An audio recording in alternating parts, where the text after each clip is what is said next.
Rouleur Longreads, the finest long-form cycling features and stories from Rouleur magazine. Rouleur Longreads is supported by Lacquer Bicycle Insurance. Go to lacquer.co.uk and use the discount code Rouleur for a £10 credit. Rouleur editor Andy McGrath goes fly fishing with one of the all-time greats, Greg LeMond, who is full of life as ever, discussing the good times and the bad and seemingly never-ending feud with Lance Armstrong. Download the Rouleur app, and the whole of issue 19.7 in which this feature was published is currently available for free. Use the code GREG, all capital letters. But first, a short message from our sponsor. So I'm Toby Taupitz, the CEO and co-founder of Lacquer.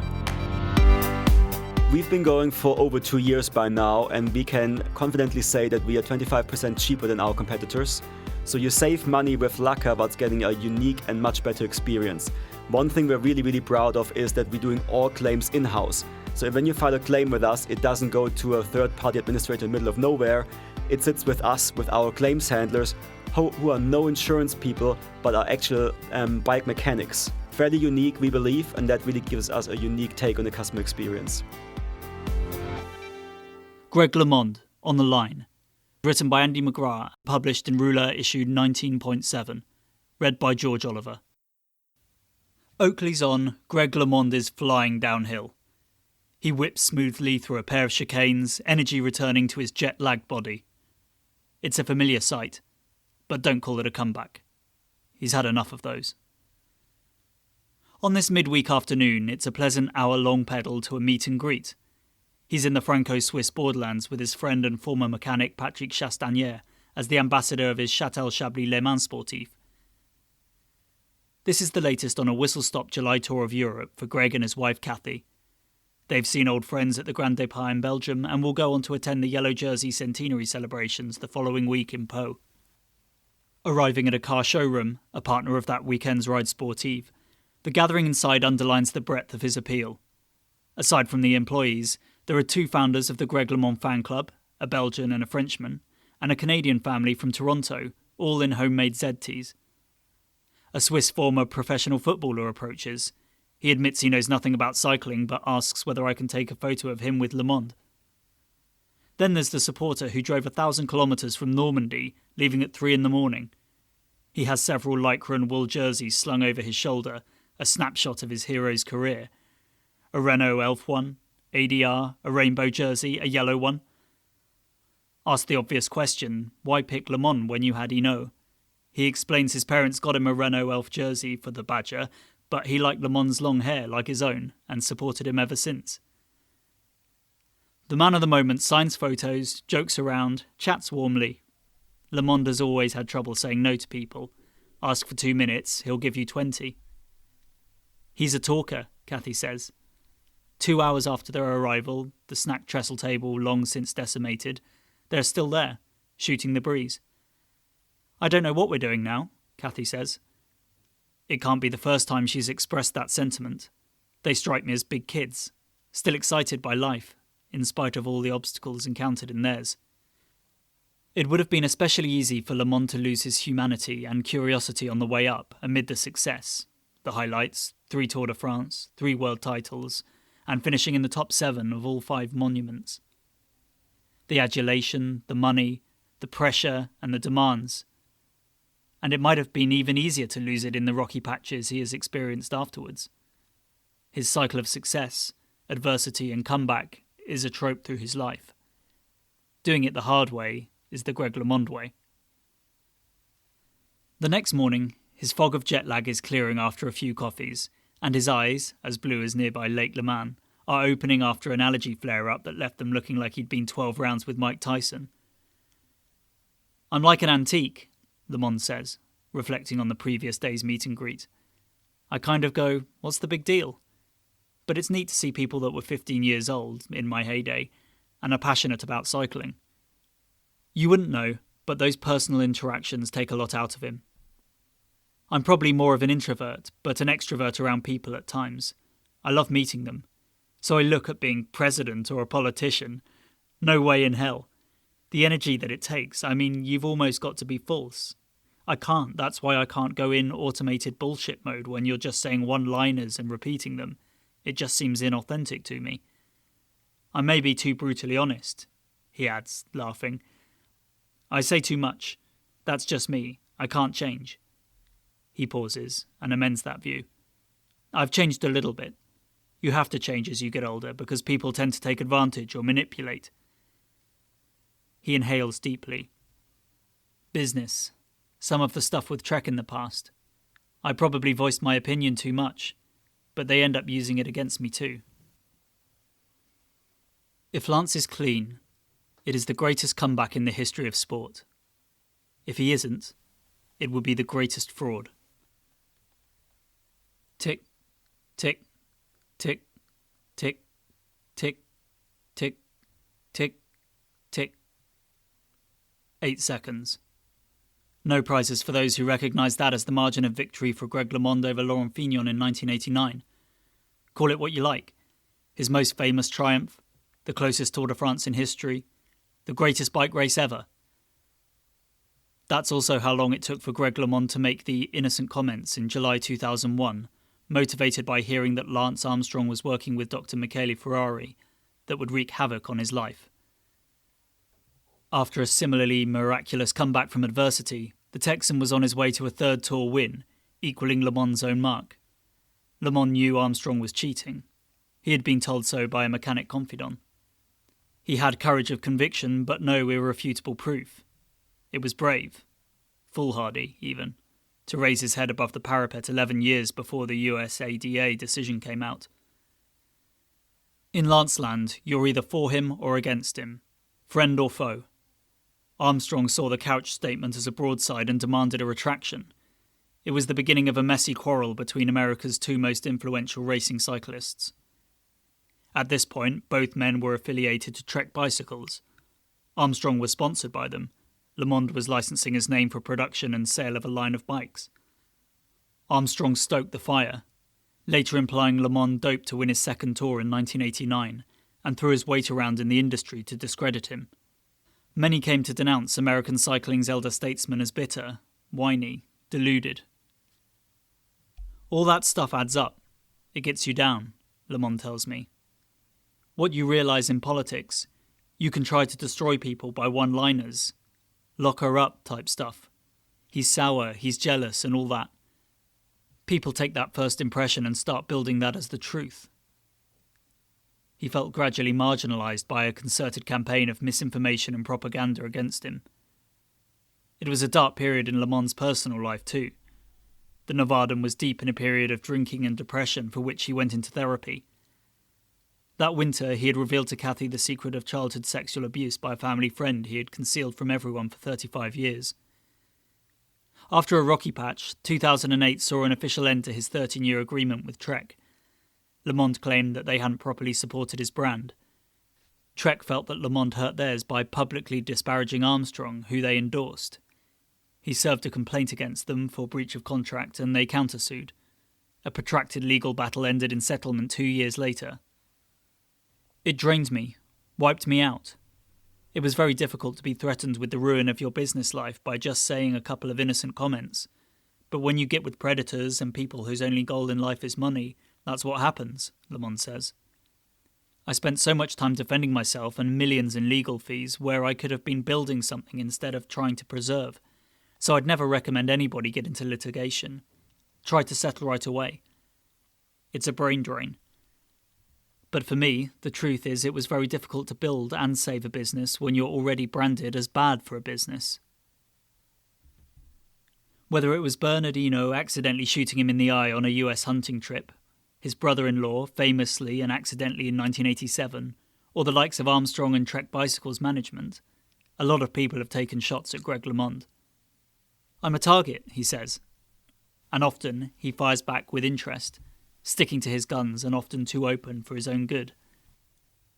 No courtroom naive. He was also involved in notable naughties cases against his longtime manager Warren Gibson, Floyd Landis and former billionaire Tim Blixeth over an investment in a private ski and golf resort. He has the money to protect himself, and it seemingly isn't in his nature to easily back down. He told the Irish Times in 2009, "I'm a fighter, and I will go down in flames." For someone who's been shot at a couple of times, broke his neck in a car accident, and even popped in a dislocated finger after a crash during his triumphant 1990 Tour de France, LeMond is well acquainted with physical pain. The effect of all this was less superficial, a creeping accumulation of stress and psychological hurt. He went to several tours of the noughties, feeling excommunicated, like the ghost at the feast. He came to believe that he had no future in the world he once ruled. I didn't want to see it, the cycling world, again, he says. It was almost intolerable to watch cycling since I stopped because I knew what was going on with EPO and Dr. Ferrari. Late 90s all the way through till 2013. Even then, there's some stuff that really bothers me in the sport. But I decided I love cycling, and it's way better today. Way better. He has faith in the likes of Thibaut Pinot, for instance. When I see a guy like him performing well, who's released all his data, and can see the fatigue and look at some of the wattage output, it's more in line with historical output. I don't believe doping is all eliminated, but let's just say it's at a level where possibly a clean rider can really perform. It's not the rider. It's never been about the riders. Armstrong was a different animal, he continues. For me, it was all about paying off the UCI, getting an advantage nobody else got riding off his cancer. Teflon.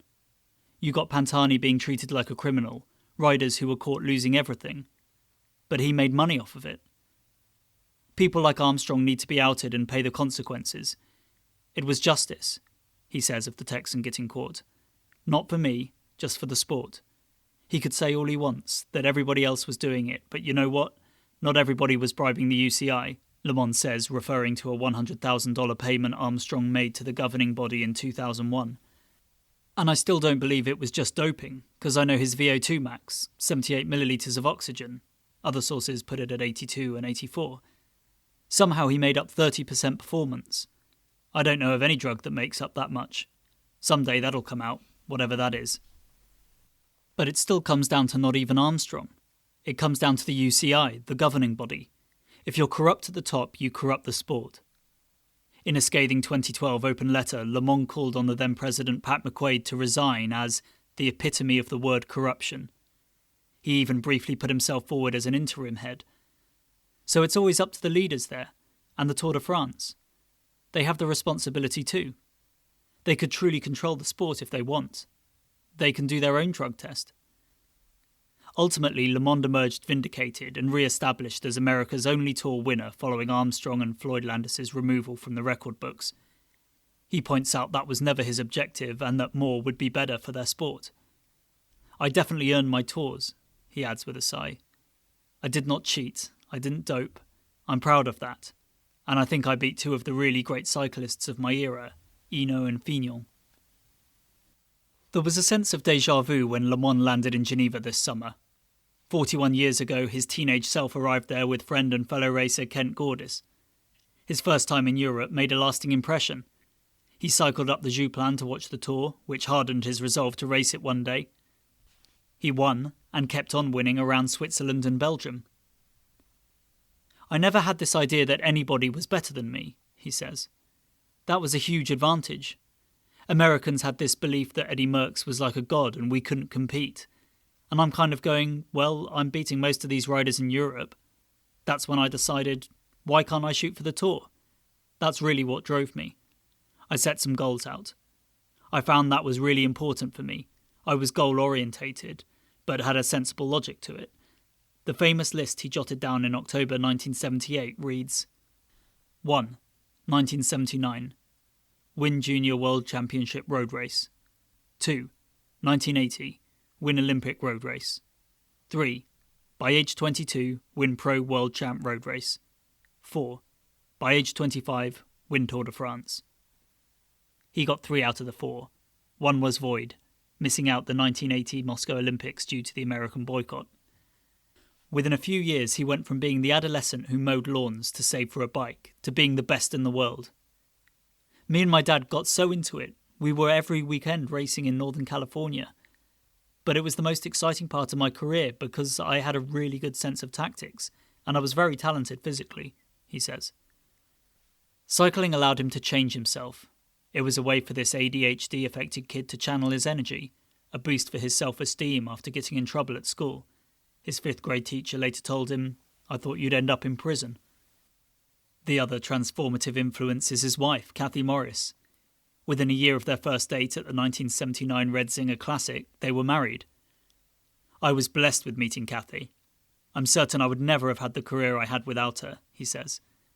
The teenagers hadn't planned on getting hitched so soon, but he'd signed a contract to join Renault in May 1980 and was soon to be Europe-bound.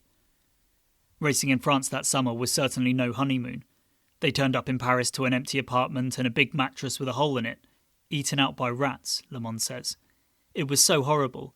There was another American couple we were supposed to share with, but I went, I can't do this. We just went home." 6 months later, they turned up in Nantes for the start of his pro career, speaking rudimentary French, loaned a car with a warped windscreen and a punctured tyre, living in a freezing house without heating or promised furniture. LeMond had given up an annual income of $30,000 racing in the US to earn nearly a third of that for Renault Elf. "It's weird, but I know that if I'd made a lot of money at 19, it would almost give you an out when you're having difficult times," he says.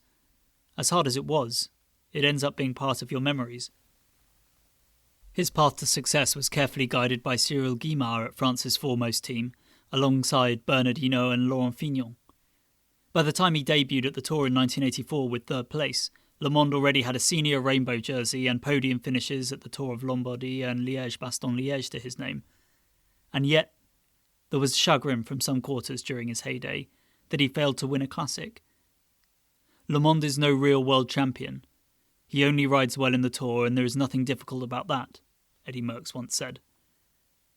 The following year, on the big money Le Viclair team, he appeared to be stronger than Bernard Hinault, dutifully waiting for his leader on a key mountain stage on the way to 2nd.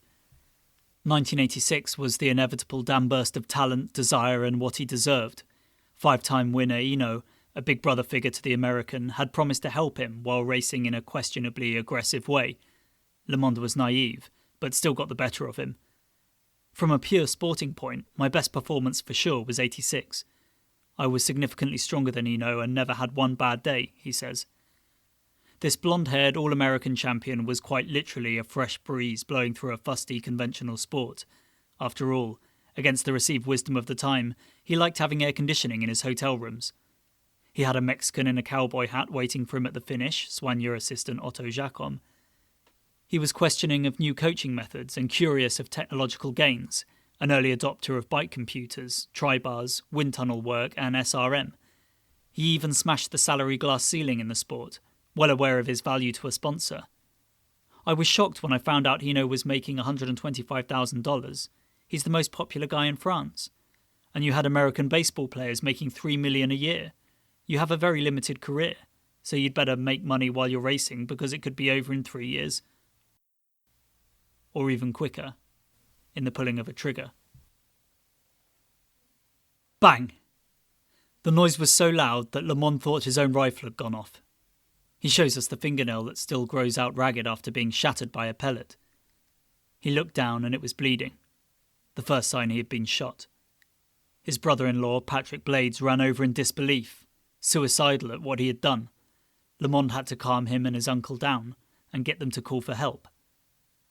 He survived the April 1987 incident, but went from 69 kilos to 54 and lost 70% of his blood volume. His collapsed right lung never came back to full size, and he still has 35 lead pellets in him, too close to major organs to be removed. "You lose everything," he says. "Most people don't come back from a hunting accident like that. It was way more severe than I ever let out there. I was near death." 2 years followed where he was the worst of the bunch. The following year he was affected by shin tendinitis. At the 1989 Giro he was prepared to walk away from the race and cycling. He had not been paid a penny by ADR and was grey from lack of iron. Mid-race, LeMond was at his lowest ebb after losing 17 minutes on Trecime de Lavaredo. You go from winning the Tour in front, breathing through your nose, and now you're off the back. I saw Roche attacking and thought, I'll never be that good again. I would never have continued as a domestique. I couldn't do it. A pregnant Kathy called and convinced him to keep at it to the end of the year. He broke down in tears, received an iron injection, and several days of rain took away the pollen that had been acting like a brake on him. Something shifted. A runner-up placing in the race-ending time trial was a glimmer of hope. As Armstrong fell from grace, LeMond's reputation started to rise again. Another helping hand came from his broadcasting role at Eurosport, covering Tour and Giri between 2014 and 2017. On camera, he endeared himself to viewers with his puppyish enthusiasm and knowledge, despite regular anxiety. I must have done 150 shows with Greg, and he was nervous before every single one of them, co-presenter Ashley House recalls. He would occasionally ask House to help him formulate what he wanted to say, something the American is perfectly capable of doing off the cuff with great eloquence. Off camera, he was a live wire, always willing to have a prank. If you want to play practical jokes on people, Greg would always be the person I'd do it with. Or a whiskey nightcap after dinner. This stint wasn't just important for the public looking in, but to LeMond himself looking out. Because he needed that validation from outside, House says, every day I would have to tell him, Greg, you wouldn't believe the social media responses I'm getting about you. And he wouldn't believe it. His self-confidence was so low. I don't know whether that was because of the way he'd been treated or whether it's always been like that. LeMond also tells me that a belief that mechanical doping was taking place affected his job. It got to the point I didn't want to interview certain people at Eurosport because of it, because I just said, I don't think he's clean. He feels the sport's governing body does not take the issue seriously enough, and was keen to discuss it with UCI President David Lapation later in the week. He often didn't stand for the status quo in his career if he saw a hole in it, and still won't sit idly by if he spies solutions. At times, LeMond is a surrogate problem solver, looking out for cycling and compelled to speak out without adequate thought for personal consequences. But as for being that fighter who will go down in flames, there's been a shift in self-identification in the decades since making that comment. There's no doubt that I went through a lot of trauma, he says. Trauma rewires your brain, but I'm a survivor. I'm amazed I've been through some shit that most people can't survive. That's probably why I think I didn't quit. I really do believe that I never give up. He laughs. Sometimes I should, but it's been one of my strengths in life. There's been some difficult stuff in our family. A lot to do with Trek, other stuff I'd prefer not to talk about, but it's been very trying. But we're here, and we're good. But life is never perfect. I was talking to Warren Miller, who's the most famous skiing filmmaker, LeMond says. He sighs. He said, Greg, if we took our own histories and put them on a wall, you'd still probably take your own. Because everybody has their own story. It shapes who you are. Really, it shaped me in a good way too. Zup. The sound of an orange line hurtling through the air before plopping into the water. In the mountains above Châtel, a chocolate box cliché is brought to life. The LeMonds fish at a little lake surrounded by pine trees, birds twittering, occasional shouts and laughter of children playing nearby. This is LeMond at leisure. Fly fishing has been this nature lover's passion ever since his childhood, roaming Nevada's Washoe Valley. I watch him standing on the bank, polarised sunglasses and USA cycling cap on, casting his line back and forth rhythmically through the air with a satisfying whoosh. Meanwhile, his friend Patrick lays out a lunchtime feast of pâté, cold cuts, fresh bread, fruit salad, and cold beers on an adjacent picnic table. Little wonder Kathy later declares it a perfect day. At times like this, cycling seems distant, but that past is still buried deep in Greg's subconscious. Sometimes I dream I'm in the Tour de France and forgot to train. Can't believe I got an entry into the Tour de France at 58 years old. Or usually I'm at the race and I miss the start. It was exciting, a big part of my life. There are times I go, I'd love to be racing again. But then you actually come back and see how hard it is. I can't believe I even did that. He might be a grandfather nearing his 7th decade, but LeMond isn't finished yet. He's embarking on the most exciting thing he's ever done in his life. Product design is another passion of his. In recent years, he has spent time at his local Tennessee facility Oak Ridge, working with the US Department of Energy, and at Australia's Deakin University on a carbon fibre revolution, trying to democratise its use. He wants to be totally independent of Taiwan and start producing LeMond composites bikes in-house. It's more than cycling. We're in a new future of material science, and new materials are going to change the way everything's made. We're going to standardise our carbon fibre so anybody in the world can make a product out of it. I can't imagine LeMond in retirement. His mind is always busy, seeking the next challenge, even if today it's as straightforward as scanning the azure water for the trout hiding in the rocks. While Greg casts his rod from the other side of the lake, Kathy looks across at her husband. We've been chatting about the ongoing Tour de France, Mark Cavendish's absence, Peter Sagan, nonconformity in sport. Nobody can change him. 42 years and no change, she says. Some people have their path, and you can't knock them off.